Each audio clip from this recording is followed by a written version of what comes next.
जय महाकाल। जय महाकाली। पिताजी, यह प्रश्न एक भक्त ने व्हाट्सएप के माध्यम से पूछा है, किंतु उन्होंने अपना नाम नहीं बताया।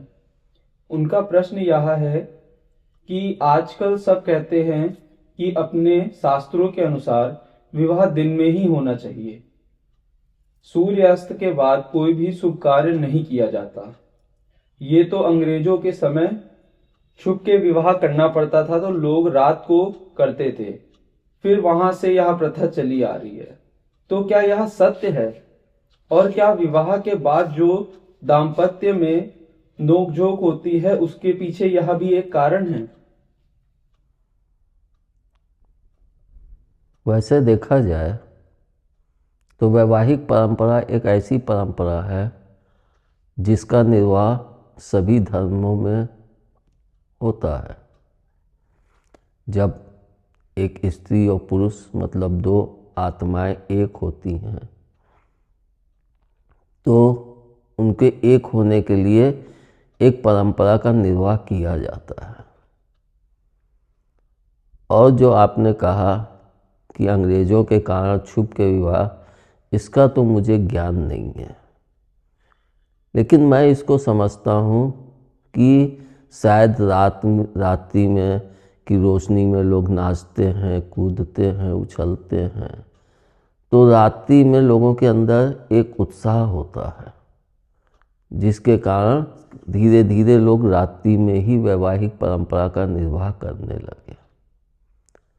और वैसे देखा जाए तो अपने सनातन धर्म में हिंदू देवी देवताओं का जो पूजन मैंने भी कहा है कि वह दिन में होना अति आवश्यक होता है। रात्रि में माँ का पूजन हो या शिव जी का ही पूजन अच्छा माना जाता है। और चूँकि वैवाहिक परंपरा में गणेश पूजन और तमाम प्रकार के पूजन होते हैं, देवी देवताओं के भी होते हैं, तो उनका दिन में होना उचित है, अच्छा है। फेरों का भी होना चाहिए दिन में। इसमें हम एक चीज़ और भी देखते हैं कि व्यक्ति जब दिन में विवाह करता है या रात्रि में करता है तो रात्रि में विवाह के समय अधिकतर लोग सो जाते हैं, जिसके कारण जो उत्साह होना चाहिए वह संपूर्ण उत्साह नहीं होता। आधे लोग सोए हुए हैं, कुछ लोग सिर्फ वैवाहिक की एक रीत निभानी है, रात में पंडित लोग शादी कराएंगे, 8-10 लोग बैठ जाओ, हो गया। लेकिन अगर उसी परंपरा को हम दिन में करें तो सब लोग बैठेंगे तो उनके अंदर एक उत्साह होगा, बच्चे भी खुशी खुशी उस परंपरा को देखेंगे तो उनको भी उसका संज्ञान होगा कि हमारे यहाँ वैवाहिक परंपरा का निर्वाह कैसे किया जाता है। नहीं तो अगर आप लोग आज बच्चों से या किसी से पूछें तो बहुत से लोगों को पता ही नहीं, सिर्फ ये पता है 7 फेरे होते हैं, 7 वचन दिए जाते हैं, बस। और क्या होता है? कुछ नहीं। कि कन्या पूजन होता है, सब ये सब का बहुत से लोगों को ज्ञान ही नहीं होता है। इसका सबसे बड़ा कारण है कि हम लोग रात्रि का उपयोग ज़्यादा करते हैं, और जितना हम लोग रात्रि का उपयोग करने लगे हैं उतना ही देखें तो हम लोग एक तरह से अपने आप को पीछे होते जा रहे हैं।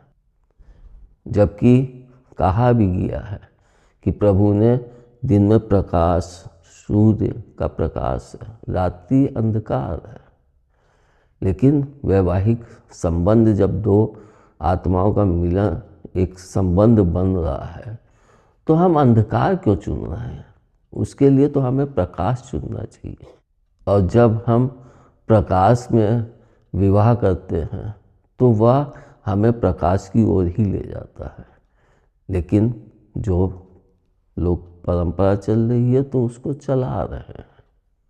और भी कई बातें होती हैं कि जैसे कि हम लोग देखते हैं कि रात्रि में विवाह करते हैं, बहुत से लोग दिन में भी करने लगे कि फेरे वगैरह के सारे कार्यक्रम दिन में हो गए और रात्रि में वो एक फंक्शन कर देते हैं, वह अधिक उचित है।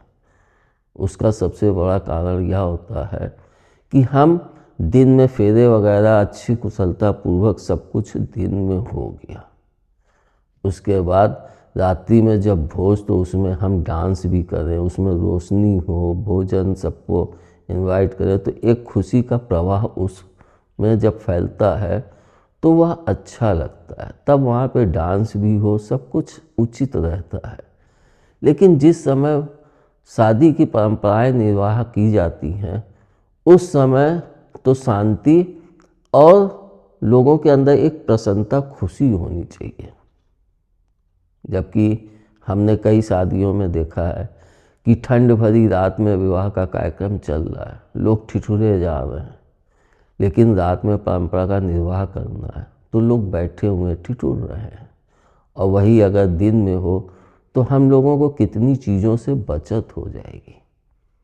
अपने सनातन धर्म में कि घोड़े पे बारात निकलती है, हाथी, और पहले तो फोटो भी निकलती थी, ये सब चीज़ें होती थी, तो दिन में वे अधिक उचित रहती, क्योंकि रात्रि में पशु भी रोशनी के कारण बिदक जाते हैं। पहले बारातों में हाथी चलते थे आगे, जो बड़े लोग होते थे, तो दिन बहुत अच्छा है, लेकिन भोज रात्रि का ही उचित है। और सबसे बड़ी चीज़ हम दिन में भी यह समझते हैं कि जैसे कि प्रभु ने दिन और रात्रि के मिलन की बेला बनाई है, संध्या काल, उसी तरह से जब स्त्री और पुरुष दो आत्माओं के मिलन की बेला है विवाहिक कार्यक्रम, तो वह अगर संध्या काल के समय फेरों का समय हो तो बहुत उचित होता है। इसका सबसे बड़ा कारण है कि वैवाहिक कार्यक्रम का सबसे जो मुख्य कार्य है या मुख्य जो पूजन है वह होता है कि जब हवन जलता है, मतलब अग्नि को साक्षी मान के स्त्री और पुरुष, मतलब दो आत्माएं एक होने के लिए साक्षी मान के उसके फेरे लेके प्रतिज्ञा करती हैं। तो वह ऐसा समय होता है जिसमें अगर संधि काल का समय हो तो बहुत ही लाभदायक है।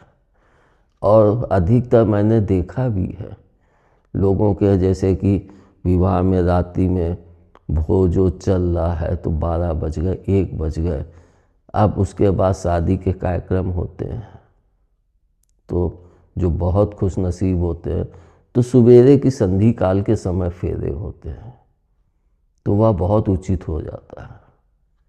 लेकिन अधिकतर लोग इसको एक तरह से कि जल्दी से निपटाओ, चलो, उसमें एक उत्साह नहीं आता है। बल्कि आजकल तो मैंने ये देखा है कि लोग अपनी वैवाहिक परंपराओं को धीरे धीरे समाप्त करते जा रहे हैं, बहुत सीमित करते जा रहे हैं। जबकि हमारी परंपराएं जो होती हैं वे हमें कुछ ज्ञान देती हैं, कुछ सिखाती हैं। वैवाहिक कार्यक्रम में प्रसन्नता पूर्वक, मतलब एक प्रसन्नता का धारा प्रवाह वहाँ पे प्रवाहित कर देती है, जिससे सभी लोगों के अंदर एक खुशी आ जाती है। और हम यह भी जानते हैं कि अगर दिन में हो गए वैवाहिक कार्यक्रम तो बहुत अच्छे और शांति से होंगे, तो उसमें सबसे बड़ी चीज़ क्या होती है कि सब लोग जब इकट्ठे होकर बैठते हैं तो उसमें एक अलग ही मज़ा आता है। और रात्रि में लोग इधर ढनक रहे हैं, उधर ढनक रहे हैं, तो वो मज़ा नहीं आता है। सिर्फ वहाँ पे वही मज़ा रह जाता है कि भोज तक, कि जो भोजन चल रहा है, बैठे स्टेज पे लड़का लड़की, वहीं तक खुशी मिलती है। लेकिन रात्रि में जब वैवाहिक कार्यक्रम होते हैं तो उसमें वह खुशी नहीं रह जाती है। और अगर यह दिन में होगी तो खुशी दुगनी क्या 4 गुनी बढ़ जाती है। और जो सबसे मुख्य बात क्या होती है कि दिन में अगर हम इन कार्यक्रमों को निभाते हैं तो हमें सूरज का प्रकाश, मतलब कि हम दोनों एक बंधन में बंध रहे हैं, तो हमें भी यह सोचना चाहिए कि हम प्रकाश को साक्षी मान के, चाहे अग्नि का प्रकाश हो या सूर्य, जब दोनों ही प्रकाश हमारे साक्षी हो जाएंगे। तो जब दोनों ही प्रकाश साक्षी होंगे तो हम बंधन में बंध के प्रकाश की ओर बढ़ें, ना कि अंधकार की तरफ। अंधकार में हम जोत एक लौ जला दिए हवन करके और फिर फेरे ले रहे हैं, तो वह थोड़ी ही दूर तक प्रकाश। लेकिन जब सूर्य का भी प्रकाश हो और हवन का भी प्रकाश हो, तो कहते हैं ना, एक साथ दो दो लाभ मिल रहे। तो मेरी नज़र में दिन का वैवाहिक कार्यक्रम सबसे ज़्यादा उचित है।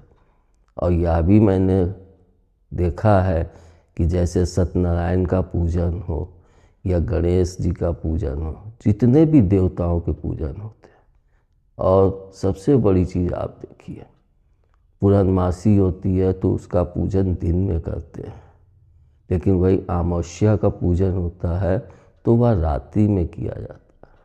यानी पूर्णमासी पिता की हो गई, अमावस्या माँ की हो गई। तो जब माता पिता दोनों का ही मिलन हो रहा है, स्त्री माता, पिता पुरुष, तो वह मिलन संधि काल में होता है तो अच्छा है, और दिन उससे भी ज़्यादा अच्छा है। इसलिए हम अगर वैवाहिक कार्यक्रम को दिन में करें तो उससे हमें अनेक लाभ मिलेंगे और हम कई चीज़ों के खर्च से भी बच जाएंगे। और सबसे बड़ी चीज़ क्या होती है कि खर्च से तो बचते ही बचते हैं, सबको एक खुशी भी मिलती है और सब उस जगह पे खुशीपूर्वक इकट्ठे भी होते हैं। इसमें हम एक चीज़ और भी देखते हैं, हम लोगों के वैवाहिक के पश्चात लोग चले जाते हैं घूमने।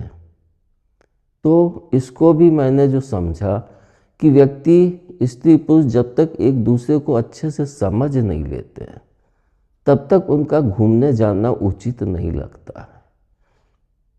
क्योंकि दोनों को अगर एक दूसरे को अधिक से अधिक जानकार मिल जाती है और एक दूसरे को अच्छे से जान लेते हैं, तब वे घूमने जाते हैं तो वह और भी अधिक प्यार बढ़ता है। जबकि तुरंत जाते हैं तो स्त्रियों के मन में भय रहता है कि पता नहीं इनका स्वभाव कैसा है, ये कैसा वहाँ पे बिहेव करेंगे, कैसा वो करेंगे, तो एक डर रहता है। तो फिर घूमने फिरने का वह मज़ा नहीं आता है। इसलिए मैं यह भी कहूँगा कि हर वैवाहिक स्त्री पुरुष को शादी के कुछ समय पश्चात, 3 महीने 4 महीने या जैसे भी हो, उसके पश्चात ही घूमने जाना चाहिए, तो वह ज़्यादा उचित है। और हम यह भी देखते हैं कि जैसे कि आपने कहा कि इसके कारण लोगों के बीच में वैमनस्यता बढ़ रही है, तो वैमनस्यता इसका कोई कारण नहीं होता है कि दिन में शादी हुई या रात्रि में हुई। वैमनस्यता का सबसे बड़ा कारण यह होता है कि हम दोनों का प्यार अगर एक दूसरे से उतनी मजबूती के साथ नहीं जुड़ा है।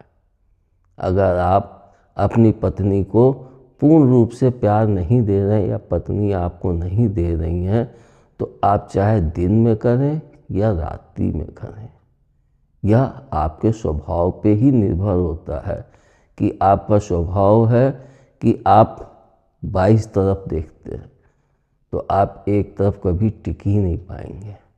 लेकिन वही पुरुष जब बुजुर्ग हो जाता है, जब वह चलने में सक्षम नहीं रहता है, तब वह पूरी तरह से अपनी पत्नी पे ही डिपेंड होता है।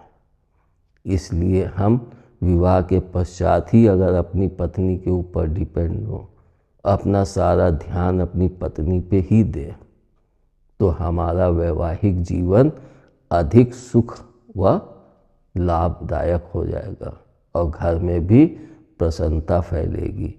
और प्रसन्नता घर के साथ साथ, मतलब यहाँ तो फैल ही रही है, मायके में भी जब पत्नी जाती है, नहीं बहुत अच्छा माहौल है, बहुत खुशी है। इसी के लिए कहते हैं कि एक पति व्रत अति उत्तम है।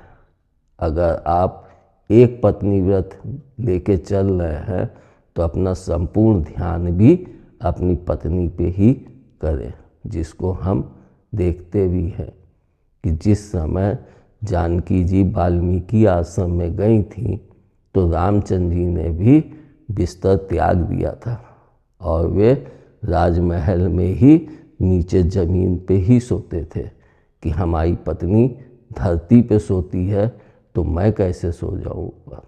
अगर यह भाव हम लोग लेके चले तो हमारा वैवाहिक जीवन अपने आप सुखमय हो जाएगा। हमारी सोच ही हमारे आसपास के भावों का निर्माण करती है।